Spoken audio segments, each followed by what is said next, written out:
Assalamualaikum warahmatullahi wabarakatuh. Perkenalkan, nama saya Salvia Elmiati dari kelompok 4. Kami di sini ingin mempresentasikan materi tentang analisis jaringan kerja atau CPM. Sebelumnya saya akan memperkenalkan anggota-anggota saya. Yang pertama Putri Rahmayani, yang kedua Muti Mulyani, ketiga Mita Kusanggraini, keempat Adila Rahma, kelima Salvia Elmiati. Berikutnya penjelasan tentang analisis jaringan kerja. Analisis jaringan kerja ialah suatu sistem kontrol proyek dengan cara menguraikan pekerjaan menjadi komponen-komponen yang dinamakan kegiatan atau activity. Selanjutnya, kegiatan ini disusun dan diatur sedemikian rupa sehingga memungkinkan proyek dapat dilaksanakan dan diselesaikan dengan ekonomis dalam waktu yang sesingkat mungkin dengan jumlah tenaga kerja yang minimum.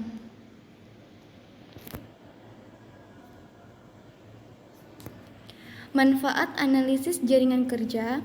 Yang pertama, untuk melengkapi rancangan. Yang kedua, membuat perencanaan. Yang ketiga, mengatur jadwal pelaksanaan. Keempat, melakukan pengawasan. Kelima, mengambil keputusan. Langkah-langkah penyusunan jaringan kerja. Yang pertama, mengidentifikasi lingkup proyek, menguraikan atau memecahkan menjadi kelompok kegiatan yang merupakan komponen proyek, membuat kembali komponen-komponen tersebut sesuai dengan logika ketergantungan, mengestimasi kurun waktu masing-masing kegiatan, mengidentifikasi jalur kritis atau critical path pada diagram jaringan kerja, melanjutkan dengan usaha-usaha meningkatkan daya guna dan hasil guna pemakaian sumber daya. Ada dua teknik jaringan kerja yang berkembang. Yang paling terkenal dan banyak diterapkan yaitu yang pertama, PERT atau Project Evaluation and Review Technique. 2. CPM, Critical Path Method. Selanjutnya akan dibacakan oleh Adila Rahma. CPM atau Critical Path Method.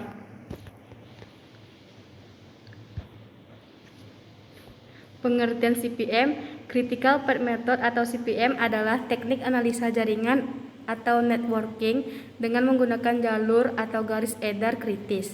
CPM menaksir atau memperkirakan waktu dengan pasti atau deterministik. CPM merupakan teknik jaringan yang banyak digunakan atau yang paling terkenal untuk analisis proyek. CPM sendiri sebetulnya sudah ada sejak tahun 1940-an, namun baru populer di tahun 1957 sejak dikembangkan dan digunakan oleh Morgan R. Walker dari perusahaan DuPont dan James E. Kelly dari Remington Rand untuk menangani hubungan timbal balik dalam kegiatan yang dilakukan secara terpisah pada proyek yang dijadwalkan. Tujuan CPM bertujuan untuk mengidentifikasi garis edar atau jalur kritis sebagai garis edar yang berisi kejadian-kejadian yang tidak memiliki kesenjangan sehingga akan diperoleh 1. Waktu mulai dan selesai paling cepat. 2. Waktu mulai dan selesai paling lambat. 3. Waktu penundaan. 4. Total waktu aktivitas atau proyek dapat diselesaikan. Langkah dasar untuk mengerjakan CPM. 1. Menentukan rincian kegiatan. 2. Tentukan urutan kegiatan dan gambarkan dalam bentuk jaringan. 3. Menetapkan perkiraan waktu dan biaya untuk tiap kegiatan. 4. Menemukan jalur kritis. 5. Memperbarui perkembangan CPM. Selanjutnya akan dibacakan oleh Mita Kusanggraini. Terdapat beberapa ketentuan dalam CPM, antara lain: pertama, jalur kritis juga diperkenankan melalui dummy. Kedua, jalur kritis tidak perlu hanya terdiri dari satu jalur, tetapi boleh terdiri dari 2 atau lebih jalur. Dan yang ketiga, waktu penyelesaian satu kegiatan kritis tidak boleh melebihi waktu yang sudah ditentukan, karena keterlambatan kegiatan kritis dapat mengganggu atau memperpanjang waktu penyelesaian seluruh proyek. Contoh CPM. Dari tabel berikut, tentukan garis edar kritis dan waktu penyelesaian proyek. Dapat kita lihat pada tabel 1. Kemudian, langkah pertama dan langkah kedua telah diketahui dari tabel pertama. Maka, langkah selanjutnya adalah menggambar diagram jaringan, sehingga gambar diagram jaringan seperti yang terlihat dalam gambar 9. Langkah keempat yaitu menetapkan perkiraan waktu dan biaya untuk tiap kegiatan. Dari tabel pertama, telah diketahui waktu untuk masing-masing kegiatan. Namun, untuk biaya tidak perlu diperhitungkan karena tidak ada dalam soal. Untuk pembahasan selanjutnya, waktu dari tiap kegiatan dapat dikembangkan lagi. Dan langkah kelima yaitu menghitung jalur waktu terpanjang yang melalui jaringan, sehingga akan diperoleh jalur kritis dan waktu proyek. Dari diagram jaringan pada gambar 9 dapat diidentifikasi garis edar atau jalur yang dapat dilalui, seperti yang terlihat pada tabel berikut. Selanjutnya akan dibacakan oleh Putri Rahmayani. Dari tabel 2, gambar untuk masing-masing garis edar adalah sebagai berikut. Gambar 10 untuk garis edar A, gambar 11 untuk garis edar B, gambar 12 untuk garis edar C, dan gambar 13 untuk garis edar D. Dari tabel 2 dan gambar 10 hingga 13, waktu untuk masing-masing garis edar dapat ditentukan. Waktu untuk masing-masing jalur seperti yang terlihat dalam tabel berikut ini.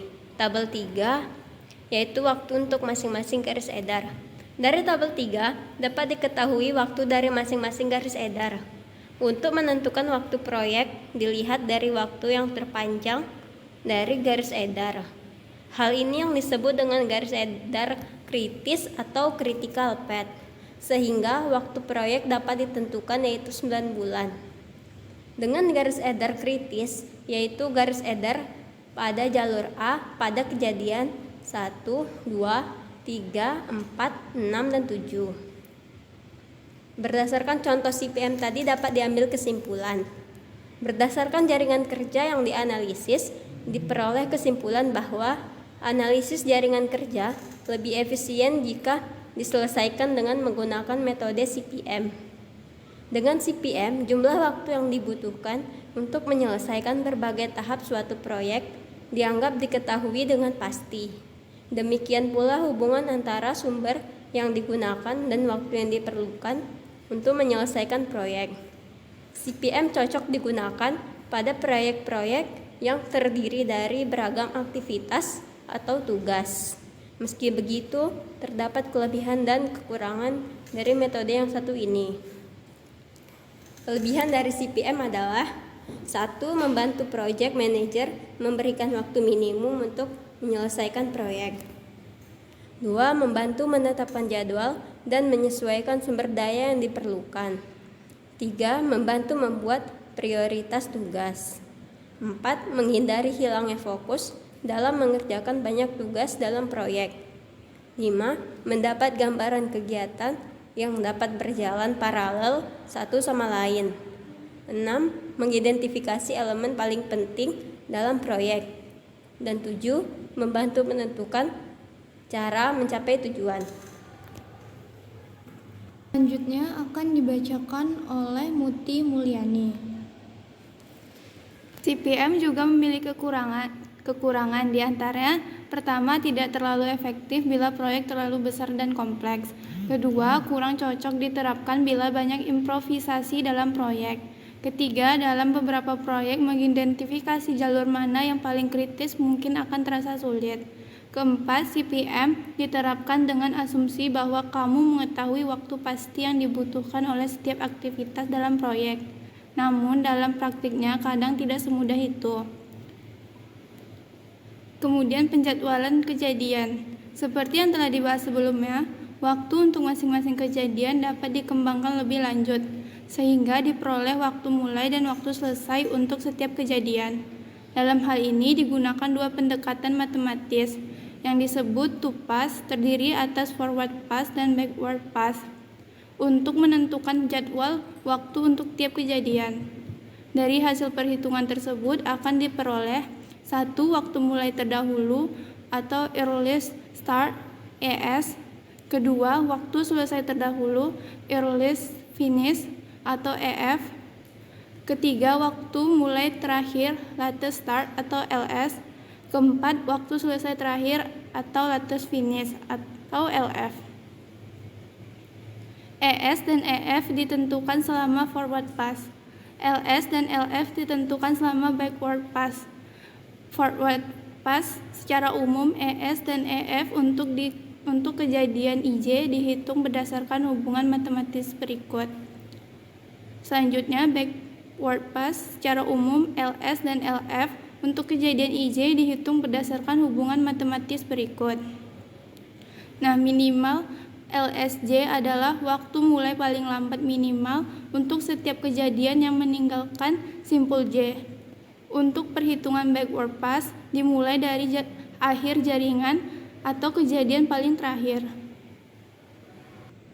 Sekian presentasi dari kami kelompok 4. Terima kasih. Wassalamualaikum warahmatullahi wabarakatuh.